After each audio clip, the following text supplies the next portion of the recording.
Welcome to another episode of EB's Real Talk. We get ready to go down the rabbit hole. So we talk about all lives matter. That's what's going on. All lives matter and Black Lives Matter and police brutality. But what we're going to talk about today is we're going to talk about the nitty gritty, because sometimes people are giving all these conversations about police brutality. Well, I got some young brothers here that can tell you just really what's going on. I got Ken McGinnis. How's everybody doing today? And Jermsotru, they call him. What's going on? What's going on? All right, so listen, I brought you here. I'm going to let you tell your story. I'm going to start with you, Ken. I want you to just tell what you want everybody to know first, and you know, be careful, because I know some of y'all are still going through y'all thing. I want to make sure we don't give up too much and get anybody in trouble. So let's be careful about it. So tell your story. Basically, what happened to me is I got shot 3 times. I was definitely doing what I wasn't supposed to do, but you know, and they tried to charge me with a case after you got shot. After I got shot. And when you say shot, you actually underestimating. I mean, it's actually serious. What happened when you got shot? I got shot with a shotgun. I went to the hospital. I was in critical condition. And you lost 40 pints of blood. I lost my arm, and I got shot in my stomach and in my leg with a shotgun. Okay, so you lost your arm. Yeah. And you got shot in your leg. Yeah. And so you have your leg. You just got shot in it, right? Yeah, I just got shot in it. Okay. How long was you in the hospital? I was in the hospital from April 23rd until June 27th. Okay. And so your life has just changed. How old are you? I'm only 24 years old. So you at 24 years old, you found yourself shot with a shotgun, lost everything. So you basically lost everything. So you got to start all over like a baby, right? Yeah. From ground zero. Okay, so now let's tell us about how.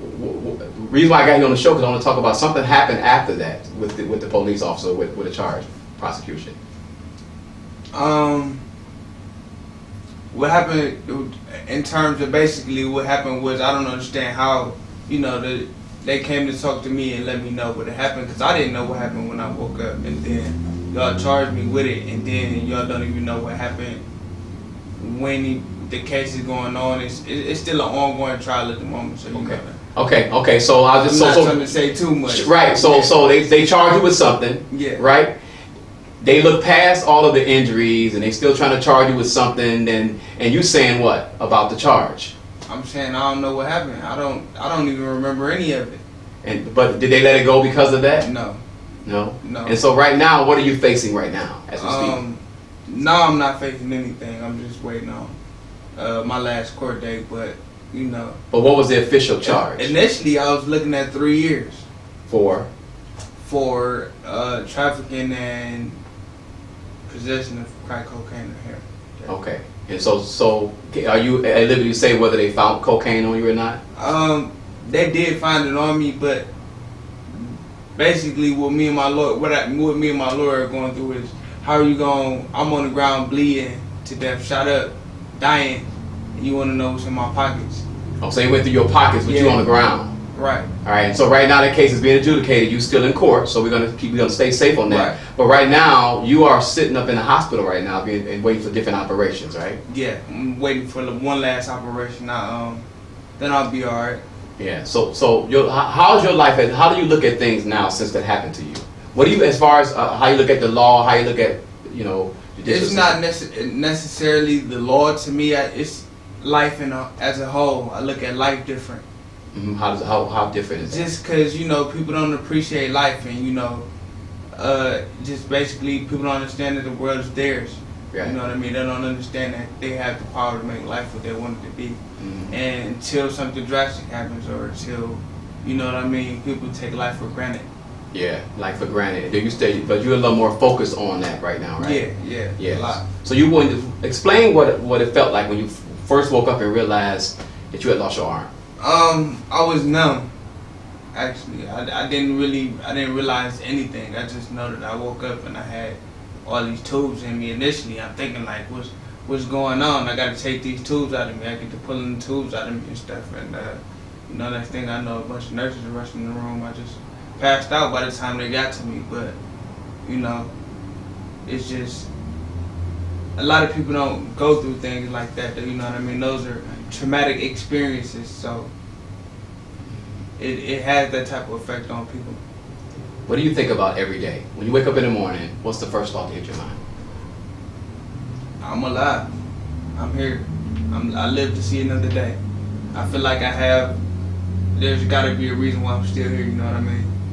Got to be. All right. And so, what do you want to do with your life? What story do you want to tell?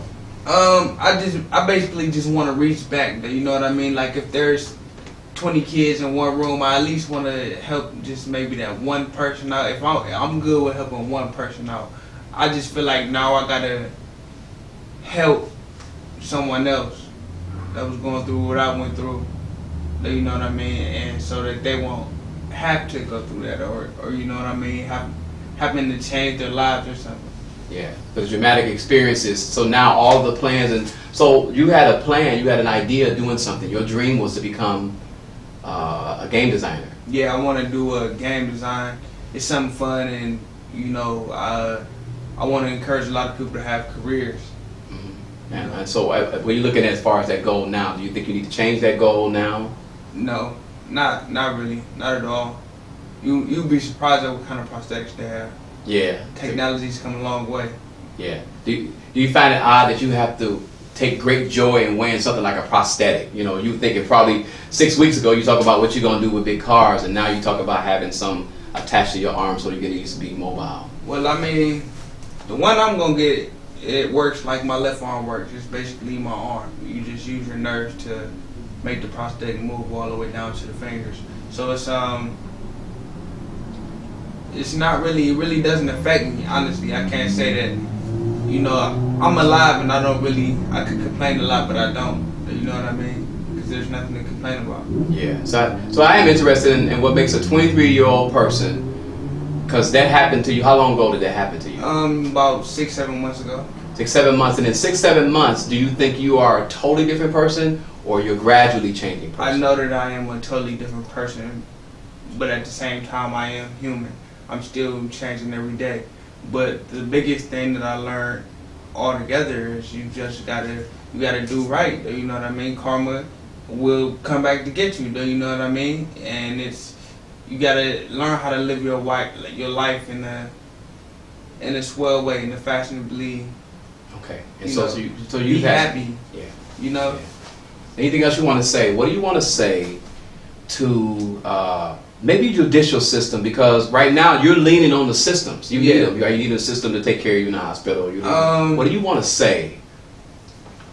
I mean, I do have a certain outlook on the Black Lives Matter movement.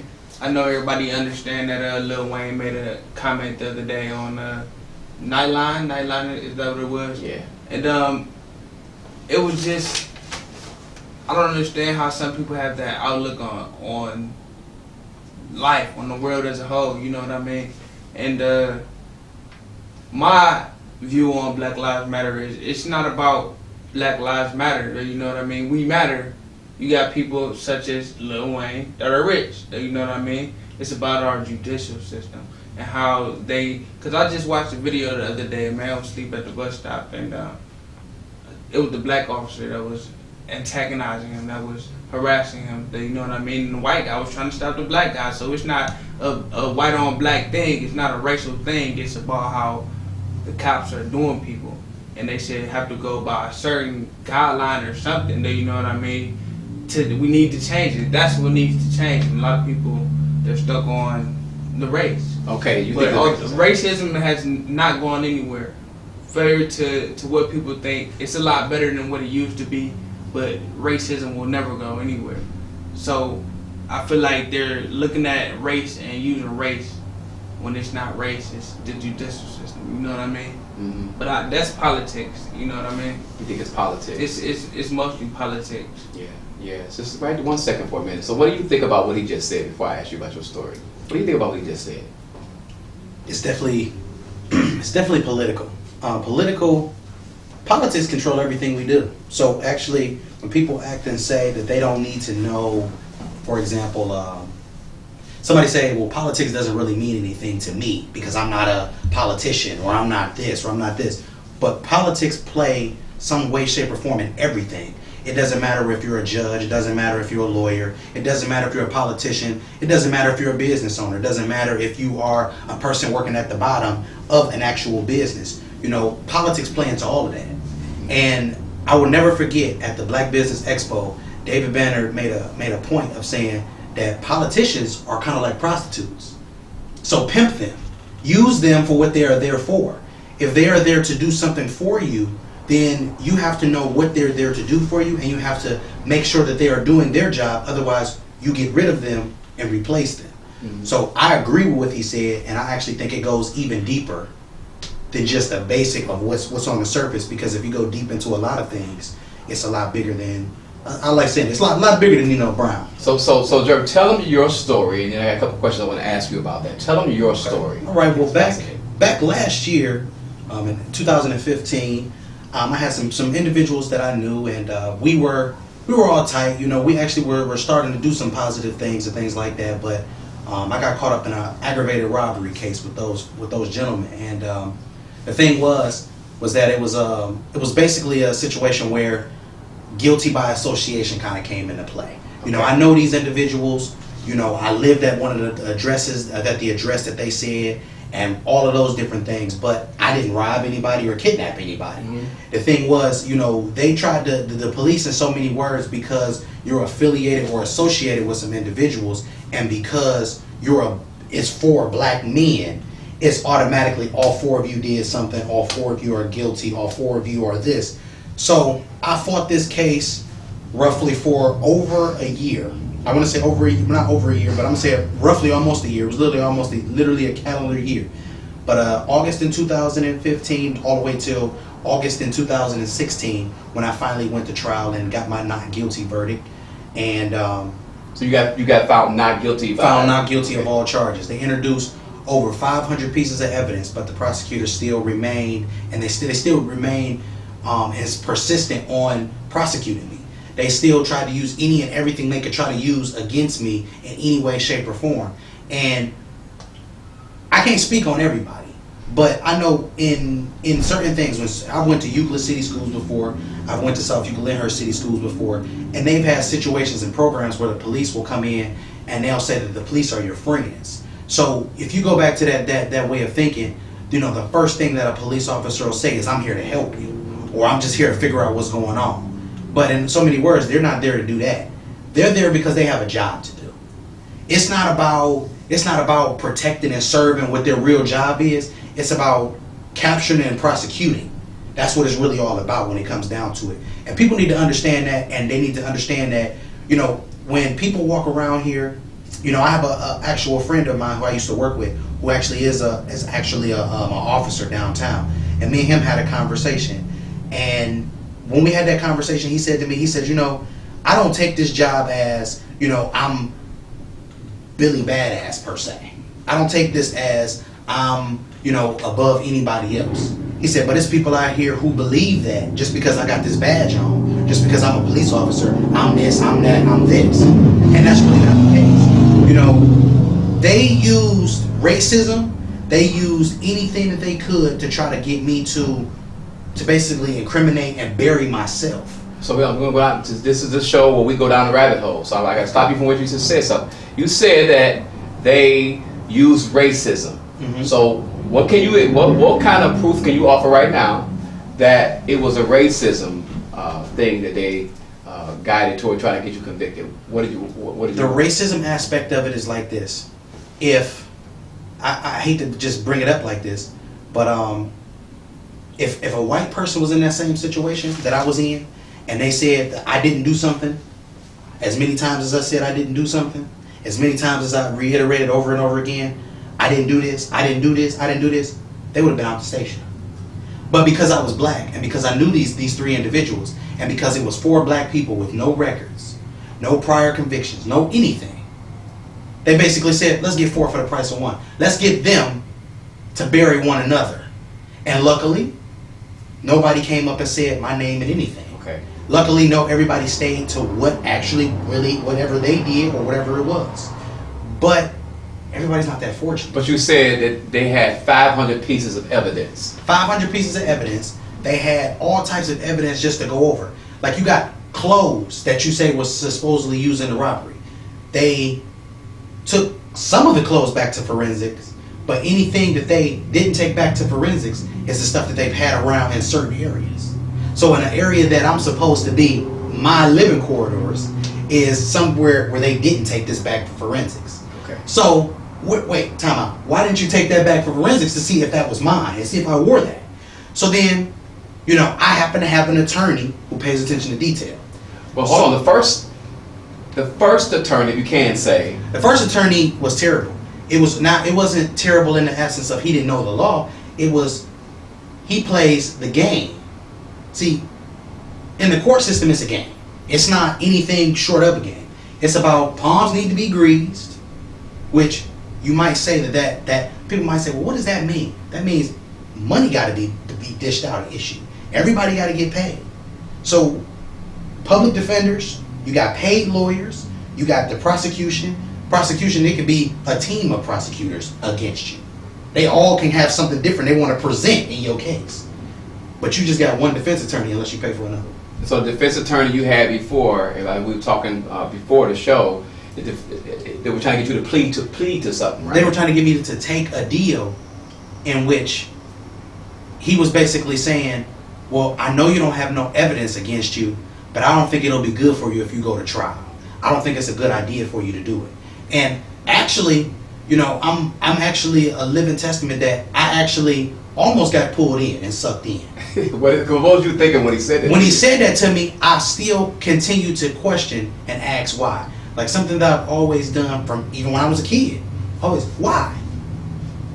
But when you don't get an explanation, when you don't get anything that gathers you to be able to understand what's the problem, what's the issue, then you don't know anything. Right. And right. if you've never been in this situation before, if you don't know, you know, as you say, all those words in that law book, there's different meanings to them. Kidnapping, there's 12 different meanings to kidnapping. I never knew kidnapping had 12 different meanings. That's ridiculous. You can hold somebody as a shield and that's kidnapping. If I say, hey, you, go left, and you want to go right, I force you against your will. That's kidnapping.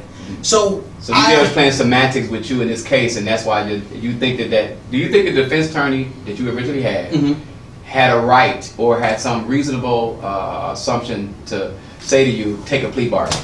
No, he didn't. But once again, one of the first 5 or 6 questions on the bar exam actually says, make sure you resolve this outside of trial.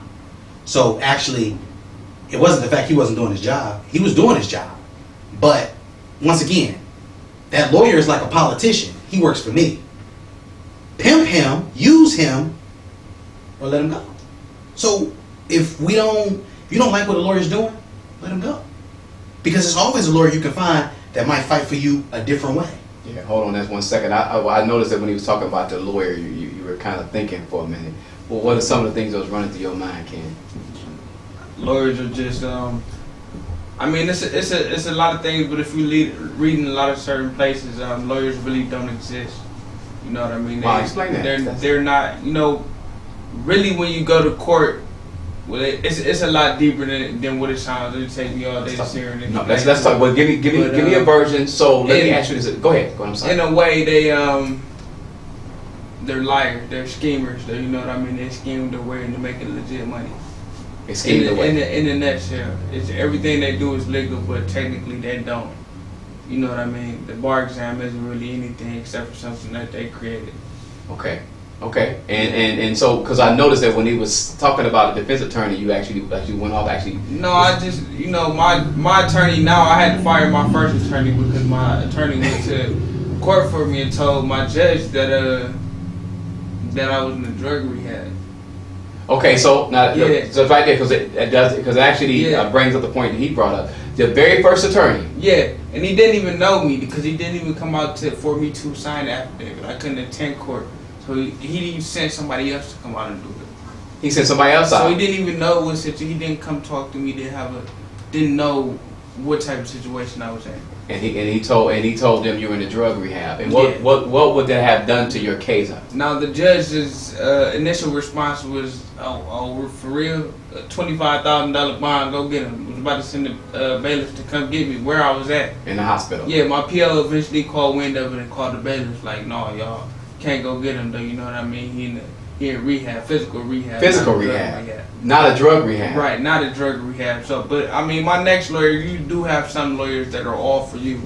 Like my lawyer that I have now, he came basically and told me that he like, yeah, you know, I just don't like how they did you, like being a person, being human. I don't understand how you could be on the ground dying and they can just go in your pockets and then charge you with a case.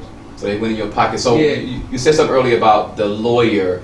You were saying that, well, actually he said it, and then we kind of talked to both of you about it. You said that you can fire him. You know, did you know that you had the ability to fire him, or did your anger make you fire him? You have the right to your own attorney. You have the right to representation. You get to choose who you want to represent you. You can represent yourself, but you know, what do you think would happen if the PO would have? If my been PO justice? wasn't on my side, Mhm. I gotta say that it would have been all bad for me. I would have been in jail. And They don't care about my situation or anything that's going on with me because they make money in jail. They treat you like shit and make money.